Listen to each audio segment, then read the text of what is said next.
Les mitzvot et l'antidépresseur.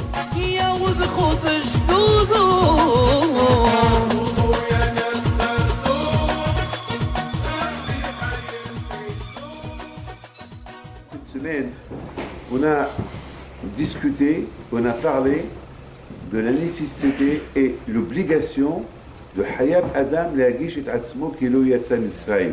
Que chacun de nous il a cette obligation de sentir qu'il était égyptien, il était rêvé dans l'Égypte, bien sûr en tant que juif, et qu'il a souffert, et qu'il a mamash souffert, et que HaKadosh Baruch Hu, il l'a libéré de l'Égypte. Donc bien sûr, ça c'est une mitzvah de Raïta d'après le Gaon de Vilna. C'est une mitzvah de Raïta de Hayab Adam Le'aot et Atzmo. Il y a des Hasidim qui disent Le'aot et Atzmo, montrer à soi-même, comme si par exemple tu prends un miroir et tu vois ton visage, le reflet du miroir, tu vois ton visage. Eh ben, c'est comme ça aussi, il faut sentir avec la sortie d'Égypte. Mamash, tu sors, tu sens que tu as quitté l'Égypte. Que mamash, que tu te vois dans le miroir et tu vois c'est toi et c'est pas un autre, alors c'est comme ça à la sortie de l'Égypte. On n'est pas en train de parler du passé, ceux qui ont quitté l'Égypte, mais on parle de nous-mêmes. Chez le Etavotenu Bilbad Gal HaKadosh Baruch Hu, et la Afotanu Gal Imaim. Ce n'est pas que nos parents seuls ont été libérés de l'Égypte, mais nous aussi. Mais ça, la bouteille, c'est un peu dur. C'est très, très, très, très dur. Et vous savez, la bouteille, c'est pas bémet. On a beau dire oui, oui, oui, mais à la fin, on dit, hey, on est ici, on se trouve dans la Côte d'Azur, et tu vois que là, on est en plein détente, on est en plein gashmiout, et c'est dur. C'est dur de dire, d'ailleurs, même si Zama, on veut se comporter, se faire remarquer comme nos parents, sachez que nos parents, lorsqu'ils ont quitté l'Égypte, c'est écrit Gam Tzeda lo Asolahem. Et même des provisions, on n'a pas préparé avec eux. Alors que nous, là, ici, on a des provisions à gogo. On a faim, on trouve à manger. Alors, c'est un peu une contradiction, un peu. C'est pas facile, c'est un peu dur. On peut dire, ça va, là, Zamak, je vais faire semblant, mais avec le bon Dieu, il n'y a pas de Zamak ou semblant. Avec Hachem, quand je me connais exactement, quand je reconnais tout. On peut jouer avec moi, on peut me faire montrer n'importe quoi. Vous savez, moi, vous croyez que j'ai une barbe, je croyais que je suis un tzaddik, c'est pas vrai. Il y a quand je me seul qui sait qui je suis. Quand je me seul, il y a quand je me lui seul, on ne peut pas lui mentir. À vous, je peux vous mentir, avec vous, je peux me comporter en hypocrisie, mais avec un je me ça ne marche pas comme ça. Donc, si Bémet, on dit que ce soir, il faut sentir, quand tu as quitté l'Égypte, il faut vraiment le sentir, et tu ne joues pas avec Hachem. Alors, comment est-ce possible? C'est très très dur. Donc, il y a une réponse que j'ai découverte cette semaine, ici, après 63 ans d'âge, j'ai découvert que Bémet, on peut sentir. On peut sentir comme si j'ai quitté l'Égypte. Comment? Le fait de discuter avec vos enfants, ou le fait que je vous parle à vous. Voilà, parce que vous êtes comme mes enfants. Parce que Hakam me disent que chaque Tamid Hakam, il doit se comporter avec le public comme s'ils étaient ses enfants. C'est tout. Il y a un monsieur qui m'a dit cette semaine, mais c'est dur. Je dis, c'est dur, mais c'est ça. C'est dur, mais c'est pas dur. C'est dur parce que pour toi, c'est dur, mais le maître, c'est comme ça. C'est comme ça. Comme on dit, Banim Atem Lachem Elokechem. Vous êtes les enfants de HaKadosh Baruch Hu. C'est loin de dire on est les enfants de HaKadosh Baruch Hu. Mais on est les enfants de HaKadosh Baruch Hu. C'est loin de dire qu'un rave qui va dire à son public vous êtes mes enfants, c'est dur. Mais c'est comme ça, c'est les enfants. Et par bouteille, le fait qu'un papa il répète à ses enfants, ou un rave il répète à ses élèves, ce que je suis en train de vous dire, il va être convaincu lui-même. Parce qu'il ne va pas répéter des choses comme ça. Parce qu'à force de discuter, et à force de parler, et à force de dire, et le fils va poser des questions, sauf que le père, il est obligé de trouver des réponses. Et donner les réponses qu'il va trouver, le fils il va dire, mais papa, mais tu étais là-bas? Il va dire, oui, j'étais là-bas. Ça veut dire déjà, voilà, il sent qu'il a quitté l'Égypte. Lui-même, il s'est piégé. Donc ça veut dire que la Gada, c'est un piège. Un piège qui devient après une réalité. La bouteille, il faut savoir une chose, que il y a quelque chose qui se réveille à Pessah. On dit à Pessah, les Shemorim, Ola Hashem, Beotseam, Be'eretz, Ola Ela Ze, La Adonai, Shemorim, le Chobeni, ça veut dire que l'île Shemorim, la veille de Pessah, une veille, c'est une veillée de Hakadosh Baruch Hu. Les Shimorim, c'est une veillée de Hakadosh Baruch Hu. C'est pour ça qu'il y a beaucoup de Hakam qui disent que la veille de Pessah, vous n'êtes pas obligé même de fermer le coffre. Vous pouvez laisser ouvert. C'est pas ça que je vais le surveiller. Mais il faut être convaincu. Mais si tu n'es pas convaincu, ferme-le. Ah, je te dis. Si vous n'êtes pas convaincu, ferme-le. Parce que les Shimorim, Hakadosh Baruch Hu protège. Il y a beaucoup de... Mon père, à la Shalom, il ne faisait pas Kriyat Shema à Pessah. Il ne la faisait pas. Il ne la faisait pas. Pourquoi? Parce qu'il dit, je suis protégé. Je fais Kriyat Shema de peur qu'il m'arrive quelque chose. À Pessah, les Shimorim ont Hachem. Quand je me retrouve, il est là, il me protège. On laissait même la porte de la maison ouverte. À Essaouira. On ne la fermait pas à clé. On ne la fermait pas à clé. Pourquoi on ne la fermait pas à clé? Mon père arrive chez lui et dit, quel voleur? Le voleur va rentrer. Et Hachem qui s'est fait. Ça veut dire que l'île Shimorim, là, Hachem il a dit, les Dorotam, pour toutes les générations, la veillée de Pessah que les Juifs, ils ont quitté l'Égypte, Hakadosh Baruch Hu il a surveillé qu'aucun Juif n'est resté en Égypte. Aucun. Tout le monde a quitté l'Égypte. Donc à Bothaï, ce qui s'est passé, la veille de Pessah, ça se réveille chaque génération. Ça se réveille. Donc c'est facile pour nous de sentir qu'on a quitté l'Égypte. C'est tellement facile. Pourquoi? Parce que l'île Shimorim vont lâcher. Parce que la veille de Pessah, ça se réveille tout ce qui s'est passé. Cette descente d'Hachem du ciel par terre en Égypte. Hachem, cette lumière-là qui est descendue du ciel dans ce monde-là. La Gemara dit qu'il y avait une lumière pendant la nuit était des milliards de fois plus forte que la lumière du soleil. Pourquoi? C'est la lumière d'Hachem. Hachem il est descendu. Hachem il est descendu. Donc Sarah Botaï, on ne peut pas le contredire. Ça se réveille chaque Pessah. Mais tout dépend comment nous on se prépare. On se prépare, tu sens. Tu ne te prépares pas. Si on se prépare, on va sentir cette phrase-là qu'on a dit. Et bien, si, de la même façon que c'est péché de manger le cochon, c'est mitzvah de Raïta de ne pas manger le cochon, alors aussi c'est mitzvah de Raïta de sentir quand tu as quitté l'Égypte. Mais c'est dur, c'est pas dur. Selon comment tu te prépares, tu vas sentir. Et je vous dis, mes enfants, vous dire une chose. Quelle est la raison pourquoi Bémet, il faut qu'on arrive à ça?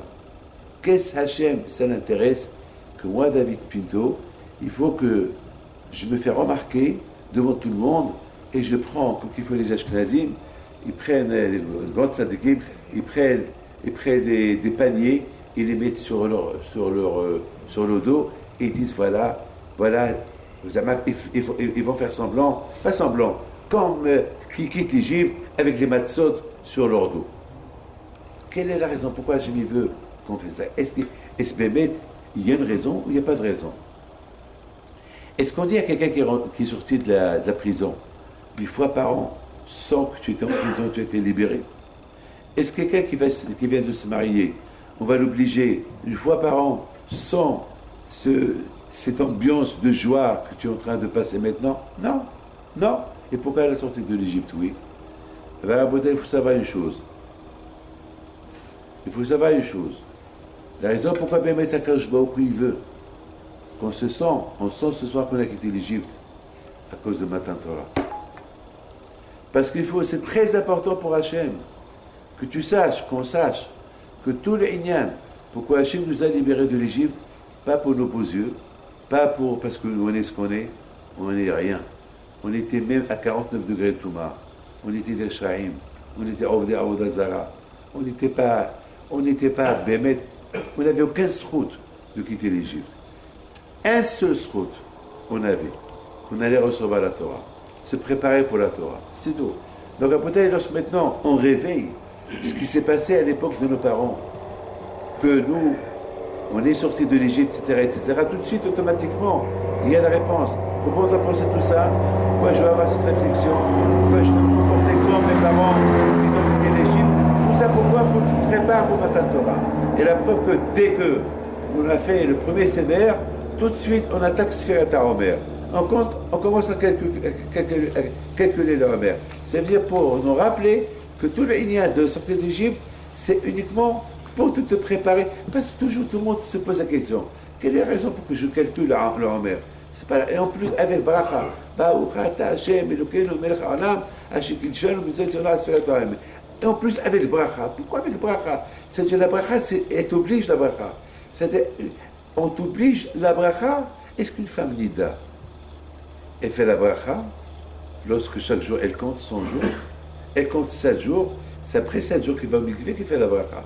Mais si chaque jour, elle fait la bracha, elle fait aucune bracha. Et nous, on fait la bracha. Et nous, pourtant, on fait la bracha.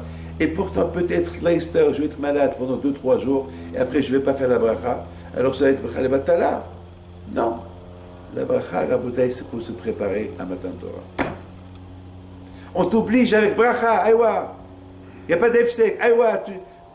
Tous les liens de Matan Torah, pour la femme Nida, pourquoi elle ne fait pas la bracha? Parce que de peur qu'elle va être téméa pendant le calcul du 7 jours.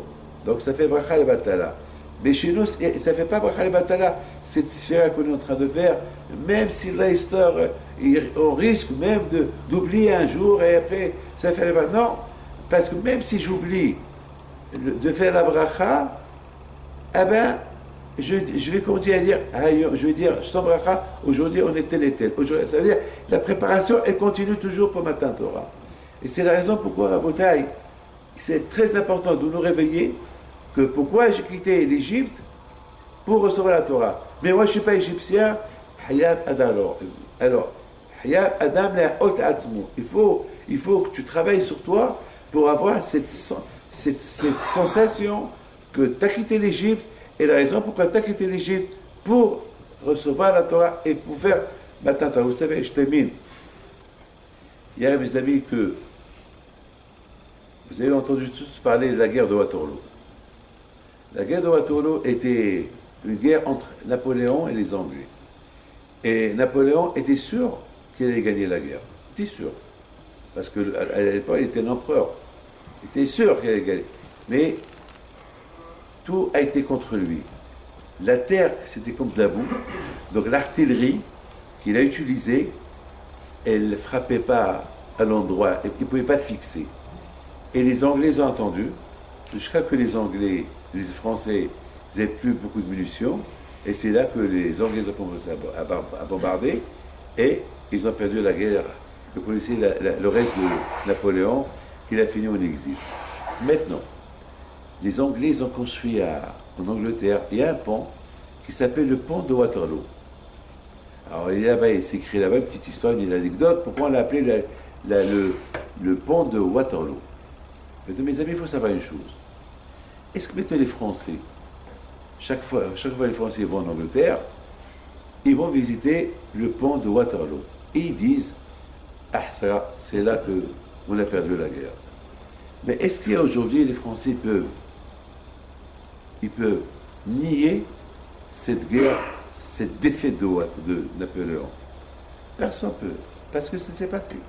Parce que c'est la vérité. C'est un coup dur pour les Français. Ils vont visiter ce pont qui s'appelle Waterloo et ils vont même lire là-bas que c'est là que les Français ont subi une défaite. Quelque chose qui est vrai, eh bien, on ne peut pas le contredire. Mes amis, sachez une chose. Lorsqu'il y avait le premier Beth Amikdash, il y avait le deuxième Beth Amikdash. Il y avait beaucoup des communautés juives en Égypte qui habitaient en Égypte. Ils venaient une fois par an à Yerushalayim faire Pessah. Parce que Pessah, c'est plus que tout est fait. Parce que dans Pessah, il y a le Korban Pessah. Et chaque juif, il est obligé de faire Korban Pessah. Il est obligé de faire Korban Pessah. Est-ce qu'un jour les Égyptiens, ils ont dit aux Juifs, pourquoi vous partez là-bas? Jamais. Jamais. Pourquoi? Parce qu'eux-mêmes, ils savent que c'est vrai. Les Égyptiens eux-mêmes, ils ont reçu sur leur corps les 10 plaies. Ils savent. Ils savent que c'est vrai. Donc, à Botaï, l'histoire de la sortie de l'Égypte, elle est vraie. Personne ne peut la contredire. Si les Égyptiens eux-mêmes ne l'ont pas contredit, comment nous, on va la contredire? Et si on ne peut pas la contredire, alors aucun d'autre ne peut la contredire. Alors si, puisqu'il n'y a aucun qui ne la contredit pas, donc c'est tellement facile de dire c'est tellement facile de le dire. Pourquoi c'est facile de dire? Parce que c'est une évidence, c'est une vérité. Et la vérité, on ne peut pas la contredire. C'est quelque chose qui est émettre. Et la chose qui est émettre, on ne peut pas se contredire. Rabotai, qui croit en Akadosh Baruch Hu, il faut qu'il ait cette émouna que Hachem il a libérée. Celui Rabotai qu'il a l'émouna Akadosh Baruch Hu. Alors, il faut qu'il croit à ce qu'Akadosh Baruch Hu lui a dit de faire. Parce qu'il y a un gros problème. On a fait Pesach l'année dernière, on a fait Pesach il y a 2 ans, on a fait Pesach il y a 3 ans. Pesach c'est quoi? Pesach al-Shum. Pesach c'est rien comme ça. Pesach, il faut toujours prendre les enseignements de Pesach et progresser, ne pas stagner. C'est ça Pesach. Si l'année dernière je suis sorti de l'Égypte, alors cette année je suis sorti de la grande Égypte. L'Égypte de cette année, c'est Rabotai, c'est la technologie d'aujourd'hui qui est très dangereuse pour nos enfants. Et Hachem Ishmor, tellement dangereux. Pour vous les adultes, peut-être c'est pas dangereux, mais vos iPhones, pour les enfants, c'est catastrophique, très dangereux. David Pito connaît des millions d'histoires que j'entends du matin au soir. Dans la bouteille, d'un côté, on parle de la sortie de l'Égypte, de l'autre côté, avec les iPhones, la technologie aujourd'hui, on rentre dans l'Égypte. On rentre dans l'Égypte et on rentre dans le 49 degrés Touma. Peut-être on va rentrer même dans 50 degrés Touma. Et lorsqu'on va nous parler de la sortie de l'Égypte, on est toujours emprisonné par notre propre technologie. Et ça, c'est le Sahara, super intelligent. Et c'est la raison de la bouteille, que la sortie de l'Égypte, c'est la sortie de la Touma. Alors, si on n'est pas sorti de notre propre Touma à nous, comment on va dire on est sorti de la Touma de l'Égypte? Comment tu vas parler de la Touma de l'Égypte alors que tu es encore dans la Touma? C'est comme si c'est quelqu'un, une femme, c'est comme un homme qui va aller au mikvé, quelqu'un qui va au mikvé, il a un sourire dans ses mains. Une femme qui n'a pas encore calculé les 7 jours de Tahara, et le premier jour qu'elle est nida, elle va au mikvé. Ça ne marche pas. Comment ça va marcher notre préparation de Matan Torah jusqu'à Matan Torah, de Pesach jusqu'à Matan Torah, alors qu'on est en plein Touma? Comment on peut faire le calcul de Omer pour se préparer pour Matan Torah, alors que Bémet, la bouche, elle calcule, mais le cœur et le cerveau, ils ont d'autres calculs. Donc, ces d'autres calculs, c'est un peu bizarre. C'est ça la bouteille Pesach. Lorsqu'on dit Hayab Adam, une obligation que l'homme, il doit avoir cette sensation comme s'il a quitté l'Égypte, il faut qu'il réfléchisse. Est-ce qu'il est encore en Égypte? Est-ce que simplement il dit j'ai quitté, je suis convaincu que j'ai quitté, mais tu es en Égypte encore, dans ton propre Égypte, tu es encore emprisonné. Déjà, sors de ton propre Égypte pour se connecter dans l'autre Égypte où tu as quitté. Mais si tu es dans ton propre Égypte, alors tu es encore en Égypte. Dans Al-Ahma'aniya, tout ça, ce que tu es en train de dire, c'est du blabla. Il faut bien comprendre. Il faut bien comprendre c'est quoi le sens de chacun. Il doit avoir la sensation comme s'il a quitté l'Égypte. La première chose que j'ai fait, moi, David Pindou, ici, j'ai débranché les télévisions. La première chose, je suis rentré dans ma chambre, j'ai débranché mes 2 télévisions. Pourquoi? Voilà. Parce que la télévision, c'est l'Égypte. Ce que tu vas voir là-bas, il y a des trucs porno, il y a des trucs sales, il y a des films, il y a des trucs. Alors, d'un côté, je sors, Pessah, c'est pour sortir de ma Touma, et de l'autre côté, je suis en plein Touma. C'est une contradiction. Et c'est avec ça que tu vas préparer ton entrée à Matan Torah. C'est impossible. Alors, Botaï, il faut bien faire attention. Voilà, je vous dis, Ma'asiti, je suis resté là-bas. Dès que je suis rentré, mes yeux sont partis vers les télévisions. Là où je vais, c'est la chose que je fais. Pourquoi? Parce que la télévision, c'est le Sahara. C'est les tentations. Voilà mes enfants.